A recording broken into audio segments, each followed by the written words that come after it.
दोस्तों, दिनेश लाल यादव अपने मूवी के माध्यम से काफ़ी ज़्यादा चर्चित रहते हैं और काफ़ी ज़्यादा जाने जाते हैं और इनकी मूवी काफ़ी पारिवारिक तरीके से बनाई जाती है। और आपको बता दें, इसी बीच दिनेश लाल यादव का एक बहुत ही धमाकेदार मूवी आप लोग के बीच नज़दीकी सिनेमाघरों में रिलीज कर दी गई है। जिस मूवी के अगर टाइटल की बात की जाए तो सबका बाप अंगूठा छाप है। और आपको बता दें, इस मूवी में आप लोग को अक्षरा सिंह भी और अम्रपाली भी, यानी कि ये दोनों स्टार जो हैं आप लोग को इस मूवी में नजर आएंगी। आपको बता दें, दिनेश लाल यादव की मूवी काफ़ी लाजवाब और काफ़ी दिनों से शूट में पड़ी हुई थी और काफ़ी दिनों के बाद आप लोग के बीच रिलीज हुई है। तो आप लोग क्या कहना चाहेंगे इस मूवी के बारे में?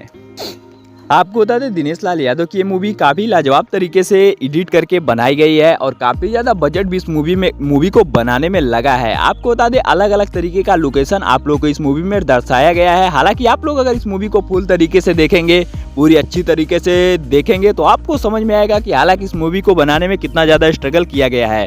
आपको बता दें, दिनेश लाल यादव और अक्षरा सिंह की जोड़ी इस मूवी में तो एकदम छा गई है और अलग अलग तरीके का कमेंट भी पा रही है। तो आप लोगों ने अगर अभी तक इस मूवी को नहीं देखा तो हमें नीचे कमेंट में जरूर बताइएगा। आपको इस मूवी का लिंक जरूर दिया जाएगा। तो आप लोग क्या कहना चाहेंगे हमारा दिनेश लाल यादव की इस मूवी के बारे में, हमें नीचे कमेंट बॉक्स में जरूर बताइएगा।